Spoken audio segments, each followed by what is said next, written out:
ठीक है, तो चलिए अब अगली राशि की बात करते हैं। अभी कर्क राशि के बारे में जानकारी ली है, पांचवी राशि सिंह की बात करेंगे। यानी कि सिंह राशि के लिए ये जो गोचर है जी, जो सिंह राशि के लिए ये जो गोचर है वो क्या प्रभाव डालेगा, आप इस लाइव को शेयर भी कर सकते हैं और सेव कर कर भी रख सकते हैं, क्योंकि ये जानकारी आपके लिए बहुत लंबे टाइम तक काम आने वाली है। तो अब पांचवी राशि की बात करेंगे जो कि सिंह राशि है। नेहा, सिंह राशि के जातकों के लिए अब राहु आ गए अष्टम में, केतु आ गए दूसरे भाव में। ये गोचर अच्छा नहीं है जी। मीन बिल्कुल क्लियर बोलेंगे, कुछ राशियों के लिए तो खराब हो गई होगा। तो गोचर अच्छा इसलिए नहीं है क्योंकि राहु का अष्टम में जाना अच्छा नहीं और केतु का दूसरे जाना अच्छा नहीं। जी। राहु यहां पर अष्टम भाव के फल करना शुरू कर देंगे। दशा यदि गुरु की चल रही है आपकी कुंडली में तो वो ज़्यादा प्रॉब्लमेटिक हो सकता है, या ऑलरेडी राहु की दशा चल रही है और राहु आपका अष्टम में है, तो नेटल चार्ट में भी अष्टम में आ गया, तो ये दिक्कत वाली बात हो सकती है। तो यहाँ पर आपको निश्चित तौर पर वो रेमेडीज जो बताएंगे वो करनी पड़ेंगी आपको। लेकिन एक चीज़ नेहा यहाँ पर अच्छी हो गई कि ये जो युति टूटी है पाकिस्तान में, यहाँ पर अब गुरु की सिर्फ अकेली दृष्टि चंद्रमा के ऊपर जाएगी, यानी कि राशि के ऊपर जाएगी और पंचम स्थान के ऊपर जाएगी। तो ये जो त्रिकोण का प्रभाव है, त्रिकोण गुरु से एक्टिव हो गया। यहाँ पर एक चीज़ नेगेटिव हुई, एक चीज़ पॉजिटिव भी होगी साथ ही। गुरु की अकेले दृष्टि होना, ट्रायंगल के ऊपर गुरु का एक्टिव होना बहुत अच्छा है। कई बार क्या होता है कि राहु भी यहाँ पर है, चंद्रमा भी यहाँ पर है, बहुत सारे ग्रह यहाँ पर है, लेकिन अकेला गुरु यहाँ पर संभाल लेता है। मैंने बहुत सी कुंडलियाँ ऐसी देखी हैं कि गुरु अकेला यहाँ पर हो तो उसको कवरअप कर जाता है और बहुत सारे लोग वो सक्सेस हो जाते हैं। केतु का दूसरे भाव में जाना इसलिए अच्छा नहीं क्योंकि ये कुटुंब भाव होता है, ये धन भाव होता है। यहाँ से हम ईटिंग हैबिट्स देखते हैं, तो ईटिंग हैबिट्स के ऊपर चेक रखना पड़ेगा। अगले 1.5 साल तक वो बिगड़ सकती हैं आपकी, वहाँ पर आपको ज़रूर काम करना पड़ेगा। इस राशि के जातकों को, सिंह राशि के जातक नेहा लाइफ में एक बार नॉनवेज जरूर खा जाते हैं, किसी ना किसी रूप में खा जाए, चाहे क्योंकि शेर है, नेचर है, वो तो करेगी काम, बाद में चाहे छोड़ दें लेकिन वो खा जाएंगे। तो वहाँ पर ध्यान ज़रूर रखना है। केतु का दूसरे भाव में जाना अच्छा नहीं है गोचर के लिहाज से, राहु का अष्टम में जाना अच्छा नहीं है गोचर के लिहाज से।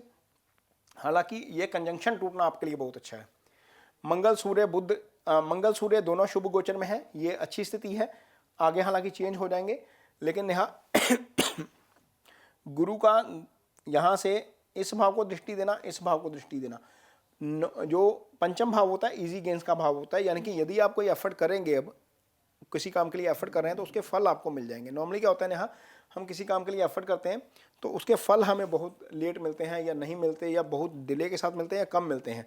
तो जब आपका इजी गेन का भाव एक्टिव होता है तो आपको उसके अच्छे फल मिलते हैं। अब पांचवा भाव क्या है? पांचवा भाव आपके रिलेशनशिप का भाव है।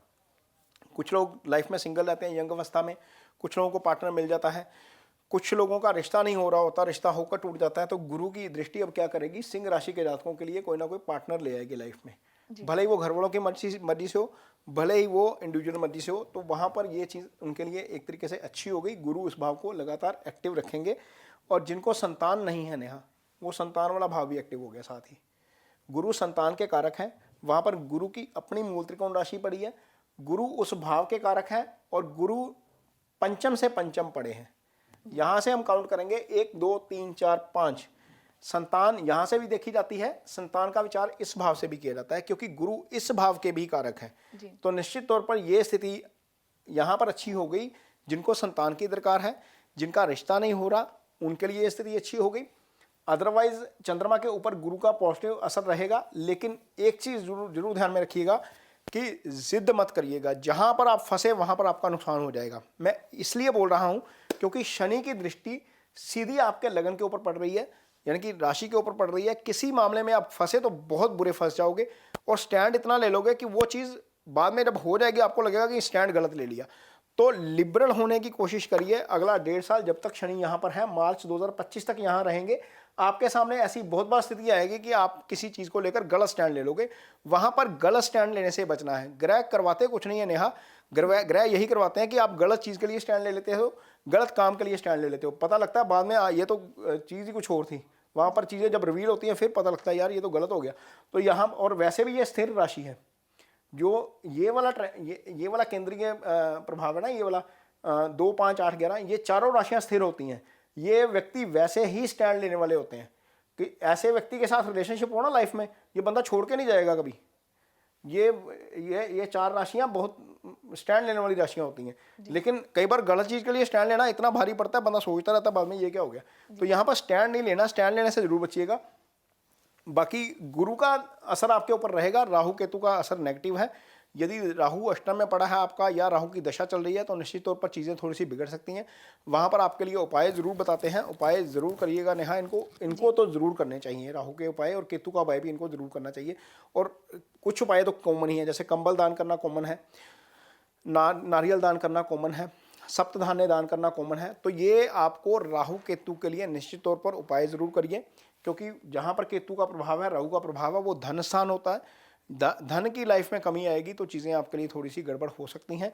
और क्योंकि धन के कारण ही सारी व्यवस्था चलती है, आपका फैमिली धन से चलती है, आपकी लाइफ धन से चलती है। आपको खाने के लिए, रहने के लिए, अच्छा पहनने के लिए धन चाहिए, तो निश्चित तौर पर आपको वो छोटी छोटी रेमेडीज जरूर करनी चाहिए। हालांकि कई बार ऐसा होता है कि केतु अष्टम में पड़ा है और राहु 12वें में पड़ा, पता दशा मंगल की चल रही है, तो कुछ नहीं होगा। मंगल की दशा, मंगल की जो मूल त्रिकोण राशि है भाग्यस्थान में चल रही है, मंगल सब ठीक कर जाएगा, कोई दिक्कत वाली बात नहीं है। पता चला कि दशा बुध की चल रही है, आयस्थान का भी स्वामी बुध है, धन स्थान का भी स्वामी बुध है। यहाँ पर बोलेंगे पंडित जी ने बोला कि धन की कमी आ जाएगी, धन तो बरसात हो रही है, क्योंकि वो एक्टिव है, दोनों ही एक्टिव है। तो यदि दशा शनि की चल रही है तो दिक्कत हो सकती है, क्योंकि शनि मारक स्थान के स्वामी है, बीमारी वाले स्थान के स्वामी है। वहाँ पर उपाय निश्चित तौर पर जरूर करना चाहिए, और शनि का उपाय भी उस स्थिति में जरूर करना चाहिए। लेकिन राहु केतु का उपाय तो आप करके चलिए जी। तो यहाँ पर हमने पंचम राशि जो कि सिंह राशि है उसके बारे में जानकारी ली है कि किस तरीके से जो 5वीं राशि सिंह है उसके ऊपर ये प्रभाव रहेगा। अब अगली